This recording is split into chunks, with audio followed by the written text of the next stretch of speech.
Hello, welcome friends. Today we are going to discuss about automotive communication protocol. So there are three kind of communication protocol which always finds an application in automotive sector. First one is CAN, that is Controller Area Network. Then KWP, Keyword Protocol 2000, and third one is UDS, that is Unified Diagnostic Services. So we will discuss more details. The Controller Area Network.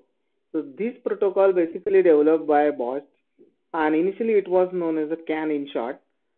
They were designed this protocol to meet the practically all the requirements with a very small chip surface. So it will become easier to manufacture and therefore it will be easier to, or we can say cheaper one. CAN is also suitable for transmitting the data in the area of dry line components, then in case of chassis components and in case of mobile communications as well. CAN is a compact system which will make it practical for use in many areas. So there are two variations in physical layers are available with different transmission rates. One for data transmission of between 100K and 1 megabaud, which is used for an application for rapid control devices. Another will transmit between 10K and 100K baud as a low speed bus, which is used for an application of simple switching and control operations. CAN communicates the information through a specific message format. So CAN message signal consists of a sequence of binary digits. So voltage present indicates the value of 1 and none present indicates the value of 0. So actual message can vary between 44 and 108 bits in length. So this is basically made up of start bit, name, control bits, the data itself, and cyclic redundancy check, that is CRC for error detection, and a confirmation signal, and finally a number of stop bits. The same portion of the signal identifies the message destination and also its priority. As the transmitter puts a message on the bus, it also reads the name back from the bus. We will discuss about how CAN system is implemented on a vehicle. So here in the figure you can see that the bus 1, that is a drive train bus, which finds an application in anti-lock braking system and electronic stability control. Also it finds an application in transmission control. If you talk about the bus 2, that is multimedia bus, it's an application in radio and travel pilot. In case of bus 3, if you see, it is a body bus, example park pilot. It finds an application in body computer and also in dual control. Here we talk about benefits of in-vehicle networking. So smaller number of wires is required for each function. Also general sensor data such as vehicle speed, engine temperature and air temperature can also be shared.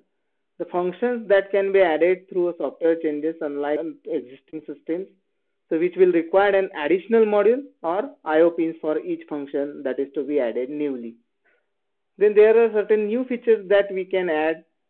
It can be enabled by networking. For example, each driver's preference for ride firmness, seat position, steering assist effort, mirror position, etc. that can be provided and it can be enabled through a network. Now we will talk about keyword protocol. So basically the keyword protocol 2000, commonly named as KWP 2000, is a communication protocol for onboard vehicle diagnostic and it is applied for OEM. So there are two primary international standardized documents such as ISO 9141 and ISO 14230 are covered for performing the onboard diagnostic communication on the K line between tester and the vehicles, as you can see in the figure, which specifies common requirements of diagnostic services and which will allow a tester to control the diagnostic function. The figure shows the vehicle diagnostic architecture of KWP 2000 protocol, which specifies the communication among tester and ECU network with gateway or without gateway access. In keyword protocol, basically there is a no continuous communication must be initialized without being first requested by the tester, which means that wake up at 5 baud per second. The 5 baud address byte is transferred from the tester on K line and on N line. After sending the 5 baud address byte, the tester will maintain L line on high level.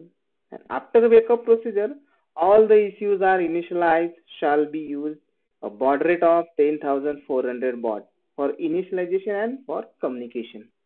Let's take a look of advantage of KWP 2000 over CAN. So KWP 2000 used basically for diagnostic and continuous communication among electronic control units. And in order to achieve better communication, bus arbitration and CAN frame structure is basically handled by hardware in case of CAN. Now we will talk about another protocol, that is UDS, Unified Diagnostic Services. It was basically developed based on the idea of keyword protocol in order to fulfill the common requirements for diagnostic system on CAN buses. In UDS protocol, it was created by combining the ISO standards, that is 14233 in KWP 2000 and 1507653, that is a diagnostic on CAN. This standard also provides a unified set of diagnostic services for electronic control units. And UDS also reduces the efforts involved in creating the test applications. Now we will talk about UDS diagnostic functions. So what kind of diagnostic functions basically UDS protocol provides? So first we will discuss about the communication management. What kind of examples is involved in this? Like session control, device reset, security access, communication control, etc. If you talk about the diagnostic function like data, so what kind of function it provides? To read the identifiers or read memory, write identifiers or memory. So in this way, so different diagnostic functions provided by these protocols are stored data, I/O control, reprogramming. In this slide, the table shows the comparative analysis of diagnostic protocols. So all these three protocols which we discussed are compared based on the type of standard they utilize. So obviously all these three protocols are using ISO standards. If you talk about from application layer to physical layer, so for application layer as well as for data link and physical layer, in case of KWP, it utilizes ISO standards of 14230. If we talk about the CAN and UDS, the application layer in a CAN utilizes ISO 1507653, similarly for network layer. And in case of physical and data link layer in CAN and UDS, both utilizes the same ISO standard, that is 11898. So here, if you can see, it is a comparative analysis that based on what kind of standards they are going to utilize for different layers. Let's recap about today's session. So we discussed about the CAN protocol, about its development, message format, application in automobile, and benefits of in-vehicle networking. In case of KW protocol, we also discussed its idea and usage, then architecture of KW protocol, and its comparison with the CAN. And one important protocol, diagnostic protocol which we discussed is a UDS protocol. We gone through idea behind its development, its diagnostic function provided by the UDS, and also we seen the comparative analysis of all three protocols.